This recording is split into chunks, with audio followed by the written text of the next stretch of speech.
আসসালামু আলাইকুম রহমতুল্লাহি ওবরাকাতুহ। নাহমাদুহু ওয়া নুসাল্লি আলা রাসূলিহিল কারীম, আম্মা বা'দ। সম্মানিত দিনী ভাই এবং বোনেরা, পবিত্র মাহে রমাদান আমাদের একেবারে সন্নিকটে। It's knocking the door. Allah রাসূল সাল্লাল্লাহু আলাইহি ওয়াসাল্লাম এবং সাহাবারা রমাদানুল মুবারক আসার 2 মাস আগ থেকেই কবে রমাদান মাস আসবে এজন্য ব্যাকুলতা প্রকাশ করতেন, উদ্গ্রীব হয়ে থাকতেন যে আমরা রমাদান পাবো কিনা, কখন রমাদান আসছে। এবং ওনারা পড়তেন আল্লাহুম্মা বারিক লানা ফি রজব ওয়া শাবান ওয়া বাল্লিগনা রমাদান।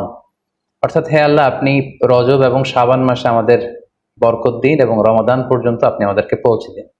আমাদের সালাফরা রমাদান আসার 6 মাস আগ থেকে, অর্থাৎ একটা বছরের 6 মাস ওনারা অপেক্ষা করতেন কবে রমাদান আসবে, উদ্গ্রীব হয়ে থাকতেন, ব্যাকুলতা প্রকাশ করতেন। আবার রমাদান মাস চলে যাওয়ার পরে বছরের বাকি 6টি মাস এ রমাদানে ওনারা যে সমস্ত এবাদত করেছেন সেগুলো আল্লাহ তাআলা কবুল করলো কিনা এ নিয়ে পেরেশানিতে থাকতেন। বাকি 6 মাস দোয়া করতেন যে আল্লাহ, রমাদানে যে সমস্ত এবাদত আমরা করেছি এগুলোকে তুমি কবুল করে নাও। এই পবিত্র মাসে আল্লাহ তাআলা আমাদের আল্লাহ সচেতনতা বৃদ্ধির জন্য এ মাসে আমাদের জন্য সিয়ামকে তিনি ফরজ করেছেন। আল্লাহ তাআলা ইরশাদ করছেন, ইয়া আইয়ুহাল্লাযীনা আমানু কুতিবা আলাইকুমুস সিয়াম কামা কুতিবা আলাল্লাযীনা মিন ক্বাবলিকুম লাআল্লাকুম তাত্তাকুন। অর্থাৎ ওহে বিশ্বাসীরা, সিয়ামকে রমাদান মাসে তোমাদের জন্য অবধারিত করা হয়েছে যেমনি ভাবে তোমাদের পূর্ববর্তীদের উপরও এই সিয়ামকে অবধারিত করা হয়েছিল, যাতে করে তোমরা আল্লাহ সচেতন হতে পারো। এই আয়াত থেকে বোঝা গেল এই পুরো রমাদানুল মুবারকে যে আমরা সিয়াম উদযাপন করি বা সিয়াম পালন করি, এই সিয়াম বা রোজা পালনের মূল উদ্দেশ্য বা প্রাইম অবজেক্টিভ হচ্ছে আল্লাহ সচেতন হওয়া। এই সিয়াম আমাদেরকে আল্লাহ সচেতন বানায়। এই সিয়াম আমাদের মধ্যে এই ফিলিংস, এই ভাবনা, এই চিন্তা বা এই চেতনাটা নিয়ে আসে যে আমরা এটা ভাবতে শুরু করি যে Allah is watching me, Allah is observing me, Allah আমাকে দেখছেন। এই চিন্তাটাকে, এই সেন্সটাকে, এই ফিলিংটাকে ডেভেলপ করার জন্যই আল্লাহ তাআলা এই মাসে সিয়ামকে আমাদের উপর ফার্জ করেছেন। এবং সেটাই আল্লাহ এই আয়াতের শেষাংশে বলছেন, লাআল্লাকুম তাত্তাকুন, যাতে করে তোমরা আল্লাহ সচেতন হতে পারো, যাতে করে তোমরা গড কনসিয়াস হতে পারো।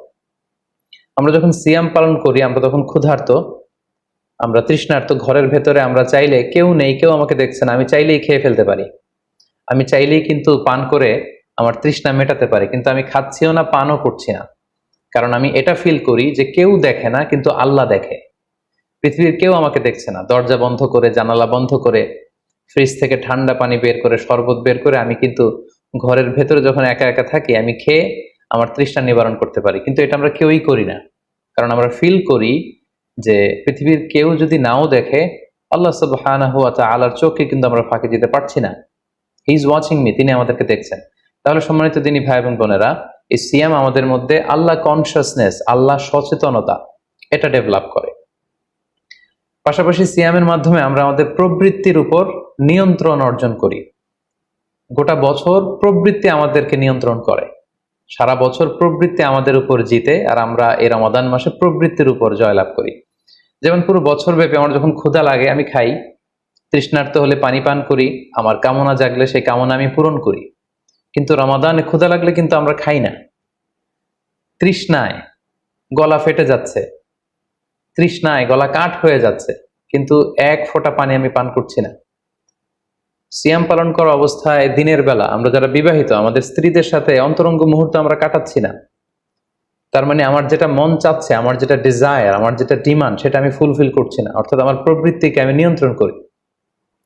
তাহলে সিয়াম পালনের মাধ্যমে প্রবৃত্তিকে কিভাবে কন্ট্রোল করা যায়, প্রবৃত্তিকে কি করে নিয়ন্ত্রণ করা যায়, এটা আমরা শিখি। সারা বছর প্রবৃত্তি আমাদের উপর জয়লাভ করে, আর এই সিয়ামের মধ্যে দিয়ে কেমন যেন রমাদানে আমরা প্রবৃত্তির উপর জয়লাভ করি, আমাদের কাছে প্রবৃত্তি হেরে যায়, জিতে যায় আমাদের আল্লাহ তাআলার প্রতি আস্থা এবং ভালোবাসা। এই সিয়ামের আরো একটি শিক্ষণীয় বিষয় হচ্ছে, এই সিয়াম আমাদেরকে সংযমী বানায়, রেস্ট্রেইনড বানায়। আমরা চাইলেই রোজা পালন করা অবস্থায় যা মনে চায় তা করতে পারি না। এবং সহিহ বুখারীর বর্ণনায় আল্লাহর হাবিব সাল্লাল্লাহু আলাইহি ওয়াসাল্লাম আমাদেরকে শিখিয়েছেন যে কেউ যখন রোজা রাখে সে যেন অশ্লীল কথা না বলে, রোজা রেখে সে যেন কাউকে গালি না দেয়। এমনকি কেউ যদি তাকে গালি দেয় অথবা কেউ যদি তার সাথে ঝগড়া লাগতে আসে, সে যেন বলে ইন্নী ইমরুউন সাইম, অর্থাৎ আই এম ফাস্টিং, আমি রোজাদার, আমি রোজা পালন করছি। রোজা পালন করা অবস্থায় আমার পক্ষে অশ্লীল কথা বলা, ঝগড়া করা কোনো বাক বিতণ্ডায় জড়ানো সম্ভব না। তার মানে এই সিয়াম পালনের মধ্য দিয়ে সংযম যে ব্যাপারটা, এই ব্যাপারটা আমাদের আয়ত্তে চলে আসে। আমরা এই সিয়াম পালনের মধ্য দিয়ে সংযমী হয়ে উঠি। পাশাপাশি যারা সিয়াম পালন করছে তাদের জন্য আল্লাহর হাবিব সাল্লাল্লাহু আলাইহি ওয়াসাল্লাম ঘোষণা দিয়েছেন যে কিয়ামতের ময়দানে বিচার শেষে তারা যখন জান্নাতে ঢুকবে, রোজা পালনকারীদের জন্য আল্লাহ তাআলা একটি স্পেশাল গেট রেখেছেন যেটার নাম হচ্ছে রাইয়ান। এবং এই রাইয়ান গেট দিয়ে রোজাদাররা ছাড়া কেউ প্রবেশ করতে পারবে না। সুবহানাল্লাহি বিহামদি। আর একবার এই রাইয়ান দরজা দিয়ে যে ব্যক্তি ঢোকার সুযোগ পাবে জান্নাতে, he will never be thirsty again.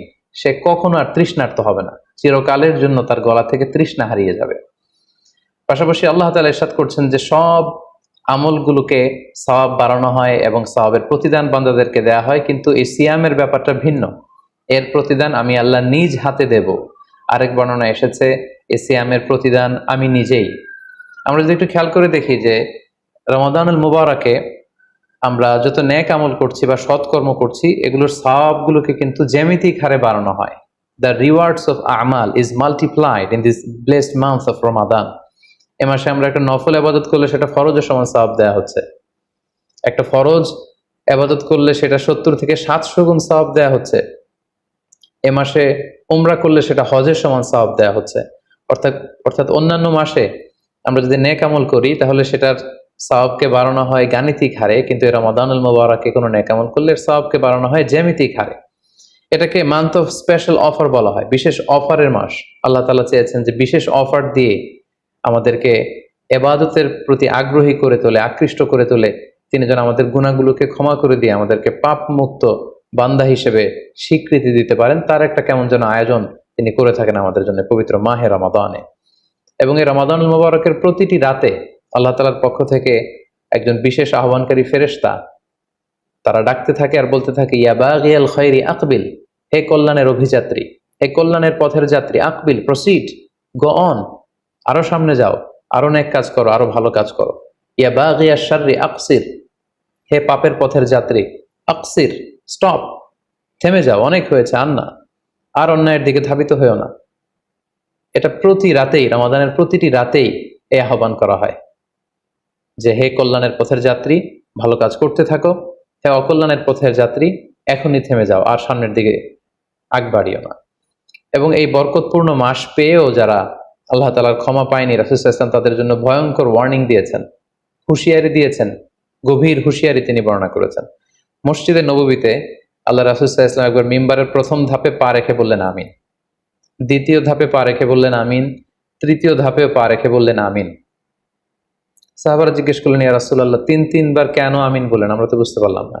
আল্লাহ রাসূল সাল্লাল্লাহু আলাইহি ওয়াসাল্লাম তখন বললেন যে এইমাত্র জিবরিল আমার কাছে এসে আমাকে শুনিয়েছে যে ব্যক্তি রমাদানুল মুবারক পেয়েও ইবাদতের মাধ্যমে আল্লাহর ক্ষমা পেল না, সে দুর্ভাগা, সে হতভাগা।